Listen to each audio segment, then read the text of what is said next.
Bonjour, bonjour à toutes et à tous. Heureux de vous retrouver Smart Impact, toujours ici dans le Salon des maires et des collectivités sur le stand Amazon pour des émissions consacrées aux enjeux de la digitalisation dans les territoires et aux mutations vers un numérique responsable. Alors mon invité aujourd'hui c'est Géraldine Valenti, directrice générale d'Amazon Business France qui accompagne les directions achats des entreprises et des collectivités, évidemment, un levier puissant de réduction d'impact, vous verrez. Puis dans notre débat, on va parler de machine learning ou comment l'intelligence artificielle peut se mettre justement au service du développement durable, comment le cloud peut aider une entreprise, une collectivité à réduire sa consommation de matières premières. Voilà pour les titres, on a 30 minutes pour les développer. C'est parti, c'est Smart Impact au Salon des maires.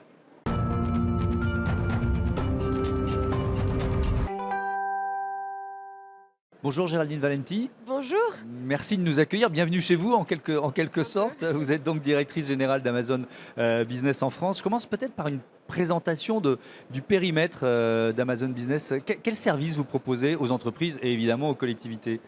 Amazon Business, c'est la solution pour les achats des professionnels proposés par Amazon. De tout temps, Amazon a vu sur son site acheter pas que des particuliers. Comme toujours chez Amazon, les innovations, elles commencent par ce qu'on observe en termes de besoins clients. Il y a 4 ans, on s'est rendu compte qu'il y avait un véritable besoin de répondre à la demande des entreprises et des collectivités locales et du service public en termes d'achat.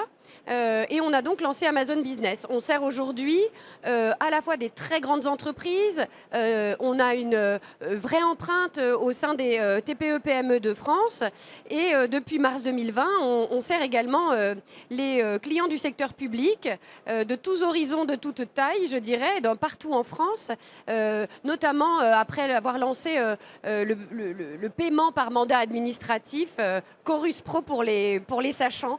Voilà. Chorus Pro, ça s'appelle. Ça s'appelle Chorus Pro. Ok. Donc des clients de toute taille, de tout secteur, du public, du privé. Ce salon des maires et des collectivités, qu'est-ce que ça représente pour vous? C'est quoi l'enjeu d'un salon comme celui-là? Alors, on a plusieurs enjeux. Bien évidemment, Amazon Business est une activité relativement émergente. On a que quelques années. Donc, pour nous, c'est très important de continuer à rencontrer nos clients en personne. On est vraiment ravis de pouvoir être là en nombre et de voir que les gens sont là.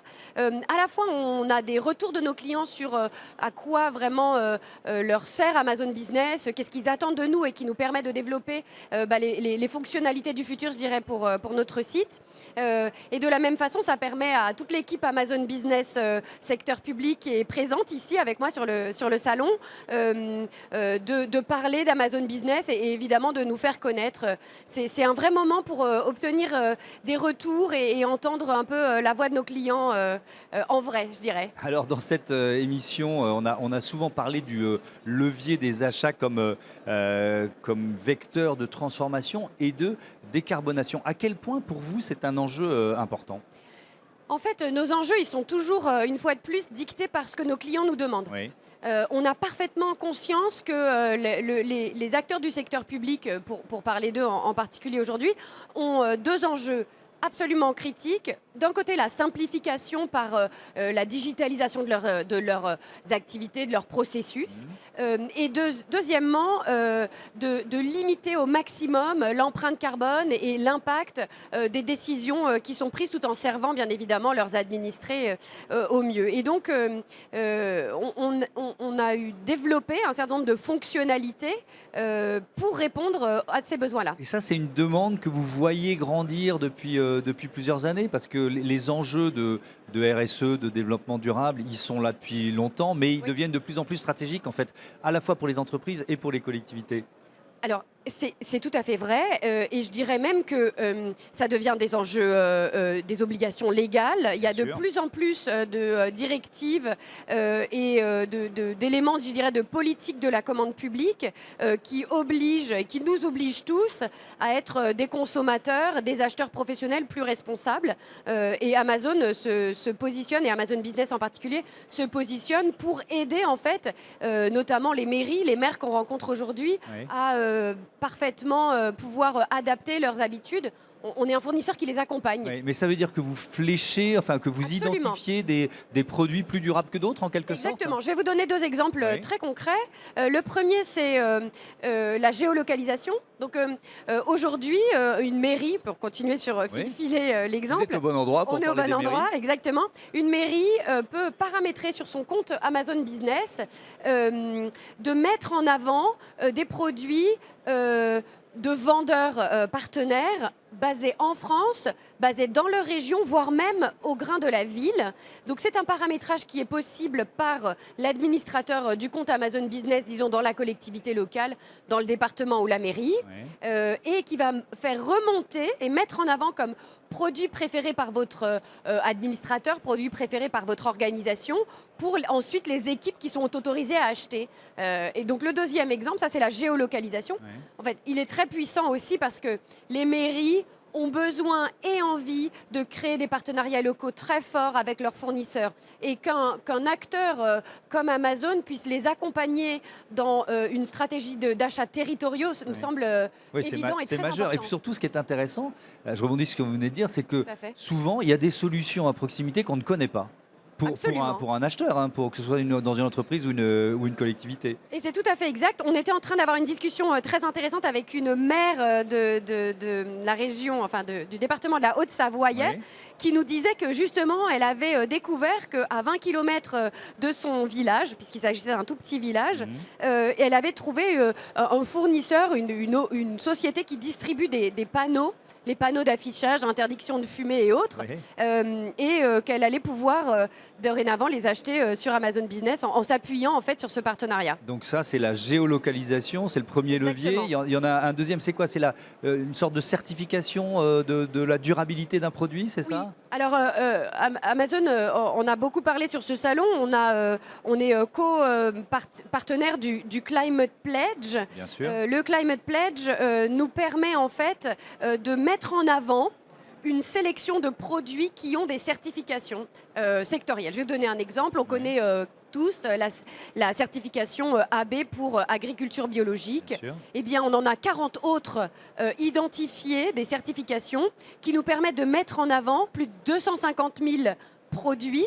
De la même façon, on paramètre dans son compte la mise en avant de produits Climate Pledge Friendly, qui peut se faire d'ailleurs en parallèle de la géolocalisation, afin que les personnes autorisées à acheter sur le compte puissent utiliser ces produits, les voir remonter en avant en priorité. On peut croiser les deux leviers en quelque sorte, si je comprends bien. Alors on peut croiser les deux leviers ou les superposer plutôt. Effectivement.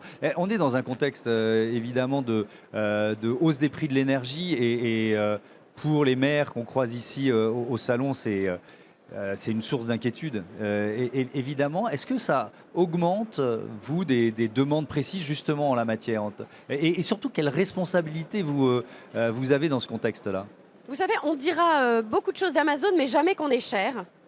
En ces temps où les mairies en particulier et puis les collectivités locales font face à des factures énergétiques vraiment difficiles à appréhender, on se rend compte à quel point le travail que l'on fait au quotidien pour proposer plus de 350 millions de produits à des prix extrêmement compétitifs répond là aussi aux besoins de nos clients. Il y a des gens qui sont venus sur le stand hier en disant bah non mais nous Amazon Business de toute façon, on n'a plus d'argent et je leur disais vous allez continuer à acheter des fournitures, des choses très simples et on a regardé ensemble et ils nous ont dit ah mais en effet vous avez des prix qui sont très attractifs qui nous permettent peut-être de faire quelques économies par-ci par-là et nous en fait c'est tellement important pour nous de voir que on peut répondre à ces besoins et puis on sait à quel point c'est compliqué en ce moment pour un maire, une maire de faire rentrer toutes les dépenses dans ces budgets compliqués à gérer et donc on est très content de permettre d'offrir encore une fois 350 millions de produits à des prix très compétitifs et puis évidemment avec une facilité de livraison pour laquelle Amazon est très réputée. Ouais, 350 millions de Oui. produits, ça continue d'augmenter, ça ou c'est... Je pense que ces chiffres ont quelques mois et sont Et donc, déjà ils sont datés. parfaitement obsolètes. Oui. Parce que c'est quoi? Il y a une Amazon, ça fonctionne comme un aimant en fait pour des entreprises qui cherchent à placer leurs produits tout simplement? Alors Amazon s'est toujours positionné, notamment sur nos aspects de marketplace, Oui. comme une source de revenus supplémentaires pour des distributeurs, pour des vendeurs, nos vendeurs partenaires, qui trouvent et qui accèdent à de nouveaux marchés. Ce qui est, moi je trouve très intéressant aussi, c'est qu'on a bien évidemment lancé énormément d'activités pour faire savoir à nos vendeurs partenaires qu'on ne vendait pas qu'à des particuliers, mais que maintenant il y a Amazon Business qui vend à des entreprises, et il y a un travail phénoménal qui est fait par nos équipes Marketplace Amazon Business en France et partout dans le monde pour justement faire savoir que nous avons aussi ces clients qui d'ailleurs ont des besoins en termes de sélection de produits qui diffèrent. Je vais prendre l'exemple de la puériculture. Une crèche, elle ne va pas acheter les mêmes jouets que moi j'achèterais pour mes enfants. Et donc, ça nous oblige aussi chez Amazon Business à avoir cette sélection très spécifique pour les professionnels. Donc oui, on offre effectivement de nouveaux marchés aussi à nos vendeurs partenaires. Oui. Je voudrais revenir aux questions d'impact, de durabilité. Comment vous mesurez, est-ce que d'ailleurs vous mesurez l'impact de ces achats durables? Comment vous partagez ça avec vos clients, que ce soit des entreprises ou des collectivités locales? Un des vrais enjeux des acheteurs, et alors là je vais dire où qu'ils soient, publics, privés, c'est de comprendre quelle est la dépense qui est faite, de comprendre quelles sont les catégories de produits achetés et aussi de pouvoir mesurer les économies réalisées. Donc Amazon Business, dès son lancement, a toujours eu une offre qui s'appelle Business Analytics, qui permet pour toute personne qui ouvre son compte sur Amazon Business d'avoir un accès très détaillé à la dépense. Et bien évidemment, on est capable de démontrer l'impact des dépenses qui sont faites sur des produits certifiés, géolocalisés, de façon à pouvoir faire remonter aussi dans les rapports RSE des entreprises et des mairies. Dans le bilan RSE, c'est quelque chose de très Ils ont besoin de cette important. information-là et pour nous, elle est assez simple à obtenir, donc on la leur met à disposition de façon très autonome grâce à cet outil. Est-ce que c'est un outil de pilotage partagé en quelque sorte? Est-ce qu'on peut dire ça? Bien sûr, en fait, d'abord, c'est un outil qui est d'abord destiné à nos clients, mais évidemment, les conseillers clientèle, ceux qui sont ici avec moi, ont l'habitude de regarder cette donnée avec nos clients, de leur permettre d'identifier les catégories où on voit de la dépense qui augmente, de les encourager éventuellement en démontrant par des cas d'autres clients comment, en mettant en place ces paramétrages dont je vous parlais, sur la certification Climate Pledge, sur la géolocalisation, ils peuvent avoir aussi une empreinte plus responsable de leurs achats. Nos clients, ça les intéresse énormément et nos conseillers clientèle sont bien évidemment là pour aider. Merci beaucoup, merci Géraldine Valenti, à très bientôt sur Bismart. On passe tout de suite à notre débat quand l'intelligence artificielle se met au service du développement durable.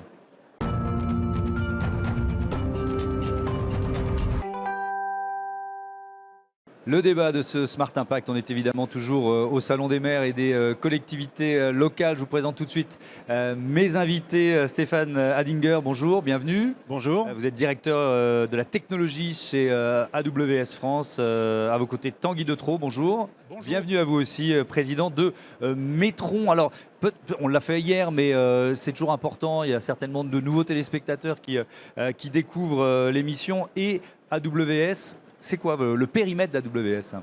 Oui, bien sûr. Donc AWS, c'est la branche cloud computing du groupe Amazon, qui est complètement séparée de la partie e-commerce que beaucoup connaissent, bien sûr.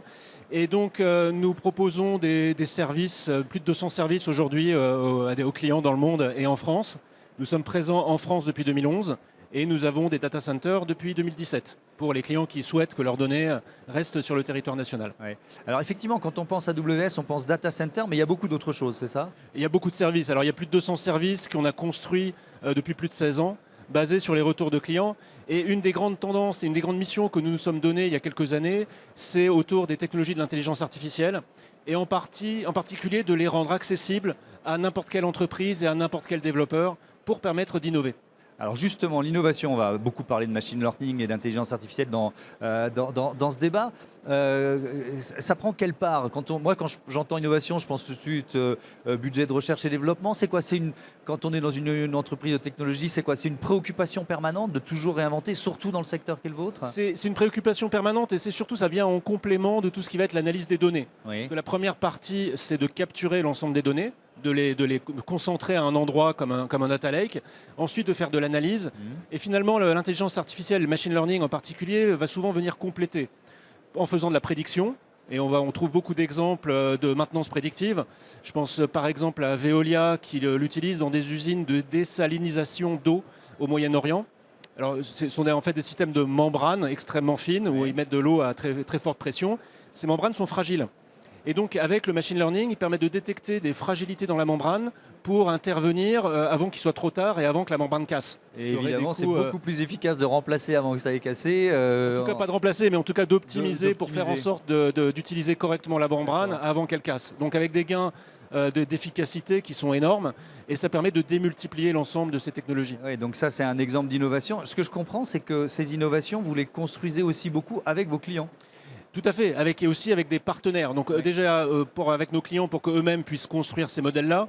Un autre exemple, c'est CMA-CGM, qui au sein de la coalition pour l'environnement utilise du machine learning pour optimiser les routes des bateaux et consommer moins de carburant. Nous travaillons aussi avec des partenaires. On va parler de Metron, mais je peux citer aussi par exemple Data Haiku, qui est un de nos partenaires qui était sur scène en début d'année pour présenter sa solution et qui propose des solutions clés en main. Là encore, l'idée est de démocratiser cette technologie et de la mettre dans les mains de l'ensemble des clients. Alors, il y a une thématique qui bruisse partout dans ce salon, c'est la thématique évidemment de l'énergie, du coût de l'énergie. Ça tombe bien, on est au cœur de ces débats avec vous, Tanguy Detraux. C'est quoi Metron? Présentez-nous votre entreprise. Alors, Metron, c'est une magnifique société qui a été démarrée en 2013 par Vincent Siandra.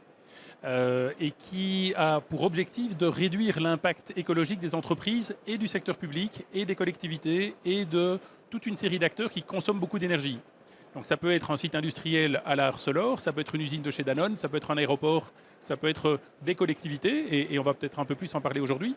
Et notre mission, avec une équipe d'à peu près 180 collaborateurs, majoritairement basés à Paris, mais également dans d'autres pays européens, au Japon, en Corée, à Singapour, au Mexique, au Brésil. Donc on est une start-up, mais qui s'est déployée très très vite et très très loin, parce que notre objectif, c'est vraiment d'accompagner des grands groupes à l'international.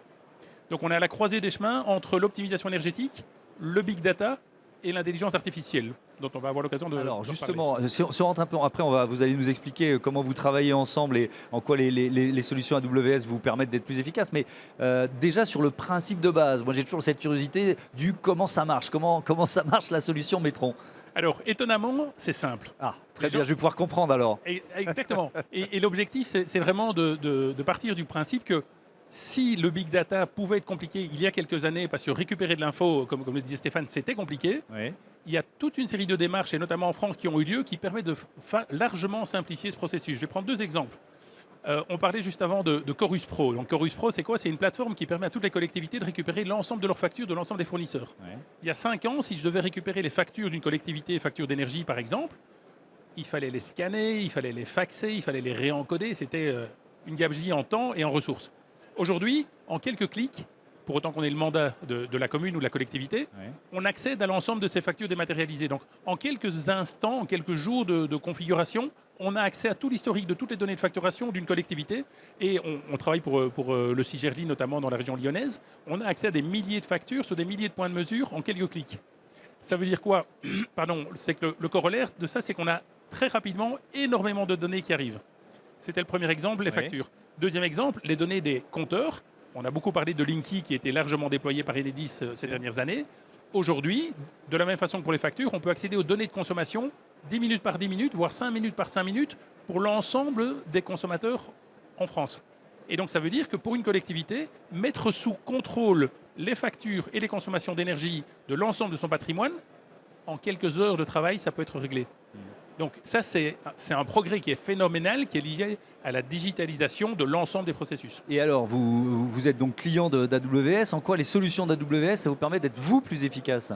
Alors, Stéphane vient de parler de l'intelligence artificielle. Donc, chez Metron, vous imaginez bien que comme on gère des milliers de sites dans des dizaines de pays, on a plus de 30 000 sites aujourd'hui sous gestion.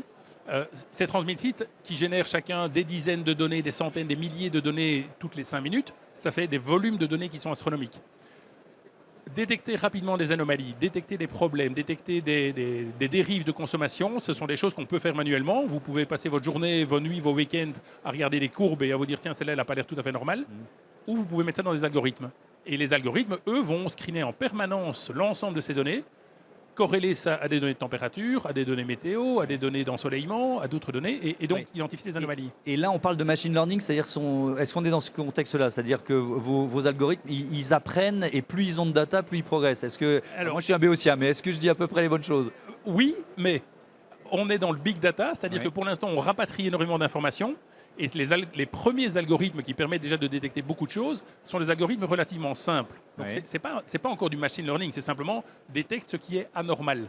Ok. Ça, c'est la première étape. Le machine learning, c'est effectivement, et ça, c'est ce qu'on fait sur des gros process industriels, c'est qu'on va mettre en place notamment ce qu'on appelle des ontologies. Pour faire simple, c'est quoi les règles physiques thermodynamiques qui s'appliquent à ce processus-là? Pourquoi est-ce que la température d'un compresseur augmente alors que sa consommation d'énergie, elle, n'augmente pas? Il y a peut-être une panne qui va arriver, il y a peut-être un problème de maintenance qu'on peut détecter. Et à l'inverse, on va pouvoir détecter des optimums en fonctionnement énergétique en disant ce compresseur, pour produire autant d'air à telle pression, ne devrait pas consommer autant d'énergie. Et ça, c'est toute la beauté, entre guillemets, dans le monde industriel aujourd'hui avec le big data, c'est qu'on est capable de détecter des anomalies de fonctionnement que l'être humain n'est pas capable de détecter. Stéphane Hadinger, pourquoi l'exemple Metron est un bon exemple de ce que AWS peut apporter à une entreprise de la tech? C'est un excellent exemple, puisque justement ça montre qu'on est à la complémentarité entre l'algorithme qui a été créé par une personne, basé sur de l'expertise ou des règles simples, et finalement aller progressivement vers des détections de signaux faibles ou des choses qui sont beaucoup plus subtiles. Et donc, parce que le machine learning, il y a bien sûr un prérequis qui est important. Et comme vous le disiez, c'est que plus on a de données, plus ça permet d'être précis. Par contre, ça veut dire que ces données ont été, comme on dit, ont été taguées. C'est-à-dire qu'il faut quand même qu'il y ait quelqu'un ou des experts ou quelque chose qui puisse dire là, il y a une fuite, là, il n'y a pas de fuite, ou là, c'est un comportement normal, là, c'est pas un comportement normal. Ouais. Donc, il y a tout cet apprentissage qui nécessite typiquement des milliers ou plus de mesures avant de pouvoir commencer de manière itérative à faire ces algorithmes. Et c'est là où le cloud est extrêmement intéressant, c'est sur cet itératif. Ouais. C'est-à-dire que, en général, au démarrage d'un projet, vous ne savez pas par avance quelle quantité de données vous allez avoir, vous ne savez pas par avance quels algorithmes vont fonctionner. Et donc, c'est de permettre en quelques heures, en quelques jours, de pouvoir faire ces multiples dizaines ou centaines d'itérations jusqu'à trouver finalement la bonne recette qui, dans un cas précis, donne des bons résultats. On avait fait ça par exemple avec ST Micro, donc ils sont à Grenoble, ils font des puces. Et ils ont fait de la détection c'est des wafers, donc c'est des galettes de silicium. Ouais. Et ils ont mis finalement 3 mois à affiner le modèle pour avoir un modèle qui puisse détecter visuellement si une galette a un défaut ou n'a pas de défaut. Et donc libérer du temps des experts qui faisaient ça manuellement auparavant pour pouvoir les affecter leur confier des tâches un petit peu plus à valeur ajoutée. Ouais. Mais 3 mois, ça peut paraître long, mais en réalité, c'est extrêmement court sur ce genre de projet. Ouais. Je disais, on est au cœur du Salon des maires et des enjeux d'impact environnemental, de consommation d'énergie. Évidemment, depuis bientôt 9 mois, la guerre en Ukraine, ça a été un accélérateur. Est-ce que ça peut être aussi un accélérateur de changement de comportement en la matière? Parce que il faut aussi essayer de positiver, se dire qu'une crise provoque une mutation et peut-être un progrès. Est-ce que vous le sentez, ça? C'est-à-dire beaucoup de demandes justement sur tous ces enjeux énergétiques. Oui, énormément de demandes, et ce qui est très bien, une excellente nouvelle, c'est beaucoup de questions sur le développement durable. Et un objectif aujourd'hui qui est monté dans quasiment tous les comités de direction et les comités exécutifs. Alors déjà, la première très bonne nouvelle, c'est que le cloud permet de réduire de manière extrêmement importante les consommations électriques. Nous avons fait une étude avec 451 Research qui montre que passer d'un data center classique en France au cloud AWS permet déjà de diviser par 5 la consommation électrique. Et en plus, le mix énergétique, aujourd'hui, on est à plus de 85% en énergie renouvelable, avec un objectif d'être à 100% d'ici 2025. Il y a une bonne image, c'est l'image du covoiturage, quoi. C'est-à-dire qu'au lieu d'être tout seul dans sa voiture, on est 4 ou 5, quoi. Oui, alors les un peu images, ça. c'est toujours compliqué, mais en fait, on se rend compte qu'aujourd'hui, un data center chez un client, les taux d'utilisation des serveurs dépassent jamais les 20%. Les 20%, c'est déjà les premiers de la classe. Ceux qui les font beaucoup tourner, oui. Oui, donc ça veut dire que 80% de l'énergie que vous envoyez sur les serveurs, dans les data centers, ne sert à rien, ce qui est vraiment dommage. On continue à investir pour réduire encore ces consommations électriques. Mais donc ça, c'est le premier aspect de réduction juste sur la partie informatique. Mais il y a après, bien sûr, tous les effets de pouvoir itérer. Je prends l'exemple de la ville de Drancy, qui a mis en place des capteurs dans les salles de classe. Ouais. Alors il y avait 2 objectifs. Le premier, c'était de mesurer le CO2 dans l'idée de savoir quand est-ce qu'il faut aérer la classe par rapport au Covid. Mais la bonne nouvelle, c'est que dans ces capteurs, il y a aussi des capteurs de température. Donc ça a permis au service de la mairie de mesurer très finement les températures et donc d'ajuster le chauffage. Et ils se sont rendus compte qu'en faisant ça, ils ont économisé plus de 2000 € par école, par mois. Donc ce que j'aime beaucoup dans ce genre d'exemple, c'est qu'on est dans ce cercle vertueux qui est que d'améliorer le développement durable finalement et son empreinte énergétique permet aussi de réduire les coûts. Et donc finalement, c'est un incitatif extrêmement fort. Tanguy Detraux, vous avez évoqué plusieurs exemples déjà, mais si on fait un zoom encore un peu plus sur ces questions et ces enjeux de réduction de la consommation et donc de la facture énergétique, comment vous fonctionnez? Vous croisez, j'ai lu ça en préparant l'émission, vous croisez ces données avec celles des marchés, c'est-à-dire que vous aidez quoi? Vous aidez vos clients à acheter l'énergie au meilleur prix? J'ai pas très bien compris, expliquez-moi comment ça marche. C'est plus subtil que ça, mais vous avez partiellement raison. Donc, aujourd'hui, consommer de l'énergie, donc pour faire très simple, on parle de mégawattheures partout dans la presse. Un mégawattheure, c'est 100 litres d'essence. Pour faire très simple, d'accord? Avec ça, vous faites tourner une voiture pendant quelques jours, vous faites tourner un supermarché pendant une journée, vous faites tourner un TGV pendant quelques minutes, vous faites tourner un Rafale avec la post-combustion allumée pendant 20 secondes. D'accord? Ça, c'est un mégawattheure. Un mégawattheure, aujourd'hui, l'Europe dit on a plafonné le prix du mégawattheure de gaz à 275 €. Bonne nouvelle, oui, sauf que c'est 10 fois plus qu'il y a un an. Donc toutes les collectivités, votre facture d'énergie, grosso modo, elle va faire entre x5 et x10. Bon, là, ça, c'est pas une bonne nouvelle. Nous, ce qu'on fait, c'est qu'on va vous aider à... Et ce qu'on ne dit pas aux gens, c'est qu'il y a des moments où les marchés de l'énergie ont des prix négatifs. Ça veut dire quoi? Ça veut dire qu'il y a du vent, qu'il y a du soleil, qu'il y a un excédent d'énergie sur les marchés. Et à ce moment-là, on vous paye pour consommer. Mais ça, on ne le dit pas aux gens. Même en ce moment? Même en ce moment, bien sûr. D'accord. Donc il suffit qu'il y ait des conditions externes. Et puis, il y a un autre problème qui est au-delà du coût, le contenu CO2. La même énergie, selon le moment auquel vous allez la consommer, n'aura pas le même contenu CO2. Et donc, nous, ce qu'on fait, et c'est pour ça qu'on a besoin de ces outils, c'est qu'on va agréger l'ensemble des consommations, des prix de marché, des températures, des données météo, du contenu CO2, pour trouver l'optimum de fonctionnement. Et au sein d'une collectivité, ça veut dire quoi? Mais ça veut dire qu'effectivement, on va réduire la facture, on va réduire l'impact environnemental, on va faciliter le reporting, on va identifier les bâtiments dans lesquels il y a des actions à prendre. Et pour les maires, pour les responsables des collectivités, ça peut se faire aussi bien pour leurs bâtiments propres que pour les bâtiments des collectivités, je pense notamment à l'aéroport de Lyon ou celui de Toulouse qui utilisent nos solutions, voire proposer ce genre de solutions au secteur industriel. Et là, par rapport au projet dont on parlait, on est fiers d'annoncer, notamment avec AWS, Dalkia et la BNP, on lance aujourd'hui même un énorme projet pour décarboner 100 sites industriels en Europe de façon accélérée. Donc pas les 50 plus gros qui ont été voir le président Macron il y a quelques semaines. Ceux-là, l'État s'en occupe. Nous, on veut s'occuper des autres.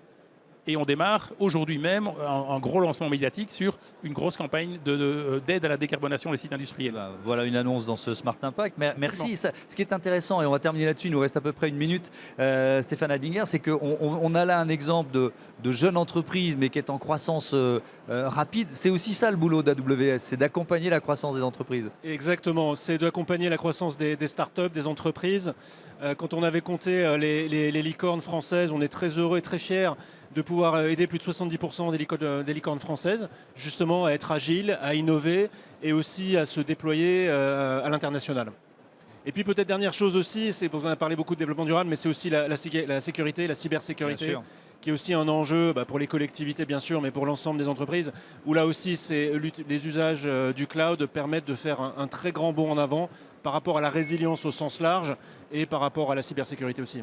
Merci beaucoup, merci à tous les deux d'avoir participé à ce débat et à ce Smart Impact depuis le Salon des maires et des collectivités locales. Je vous donne rendez-vous demain au même endroit pour une nouvelle émission consacrée au développement durable et aux collectivités. Salut.